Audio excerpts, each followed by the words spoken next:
Pour ne rien manquer, abonnez-vous maintenant. Arlette Chabot, l'édito politique avec vous comme chaque lundi. Bonjour Arlette. Bonjour à vous tous. Alors, Elisabeth Borne est en mission. Voilà. Elle l'a dit hier, elle veut mettre de l'apaisement. Alors, elle doit rencontrer les oppositions, les partenaires sociaux dans quelques jours. Aujourd'hui, elle va être reçue par le président Emmanuel Macron à l'Élysée, les cadres de la majorité. Donc, dans cette mission, elle a beaucoup de choses à faire. Elle a un agenda chargé. On se demande d'ailleurs même si ce n'est pas une mission impossible. Oui, l'équation est la suivante ce matin. Comment reprendre l'initiative sans reculer sur la réforme des retraites en attendant la décision du Conseil constitutionnel? Alors c'est vrai qu'Elisabeth Borne est envoyée par le président de la République en première ligne, avec effectivement une mission jugée par tout le monde quasi impossible. Or, son échec justifierait son départ de Matignon. Alors, mission d'Elisabeth Borne, élargir la majorité. Alors, vers la gauche, évidemment, c'est impossible. Après cette réforme des retraites, il n'y a rien à gagner, il n'y a rien à espérer. Donc, on revient toujours à la tentative éternelle de séduction des Républicains. Un accord du gouvernement avait été refusé par ces mêmes Républicains au lendemain des élections législatives. Aujourd'hui, on entend, et on a beaucoup entendu ces derniers jours, des grandes figures, Jean-Pierre Raffarin, Jean-François Copé, Rachida Dati, plaider pour un accord du gouvernement. Problème, le président du parti, Éric Ciotti, est toujours aussi réservé, c'est le moins qu'on puisse dire. Et puis, il faut se souvenir qu'il y a tout juste une semaine, un tiers des députés ont voté la censure contre le gouvernement, qui pourrait donc s'engager demain à assurer au moins à l'Assemblée des majorités tranquilles, confortables pour le gouvernement.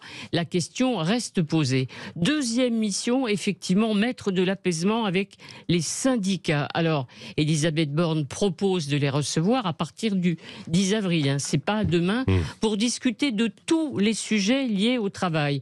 Tous les sujets, sauf évidemment la réforme des retraites. Et puis le président de la République s'est aussi engagé à recevoir l'intersyndicale. Il est à sa disposition. Alors les recevra-t-il, les représentants des syndicats, avant Elisabeth Borne, après Elisabeth Borne, avant la décision du Conseil constitutionnel? Rien n'est clair. Oui, les recevoir, mais pas pour parler de la réforme des retraites. C'est ce qu'il a dit l'autre jour, quoi. Bien entendu. Voilà, bien entendu. Alors, comment sortir de cette crise? Le pouvoir cherche le chemin et parmi les pistes, il y a évidemment la dissolution. Mais un sondage IFOP pour Sud Radio et le JDD de ce week-end montre que, clairement, les nouvelles élections législatives, si elles avaient lieu, profiteraient d'abord au Rassemblement national et à la NUPS, comme on vient de le voir hier en Ariège. Ouais, alors ce sondage, c'est un moment politique. Pour la première fois, effectivement, le Rassemblement national est en tête d'un sondage d'intention de vote pour les législatives, à égalité avec les candidats de la NUPES.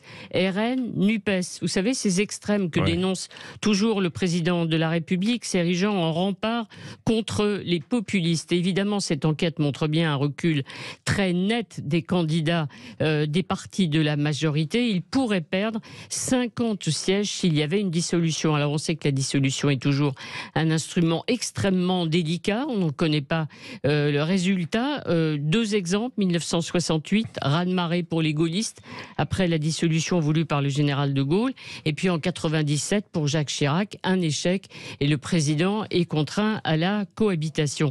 Donc si on se résume ce matin, on ne voit pas très bien la porte de sortie que pourrait emprunter Emmanuel Macron, à moins, on y revient, d'appuyer sur le bouton pause de la réforme des retraites, comme le lui conseille Laurent Berger. Oui, c'est ça. Et selon la consultation qu'on a mis en ligne ce matin, qu'attendez-vous de cette rencontre aussi aujourd'hui? Le retrait de la réforme ou la réforme maintenue, un remaniement ou dissoudre l'Assemblée, c'est à égalité pour l'instant entre le retrait de la réforme et une dissolution de l'Assemblée nationale. 0826 300 300, vos réactions aussi à l'actualité.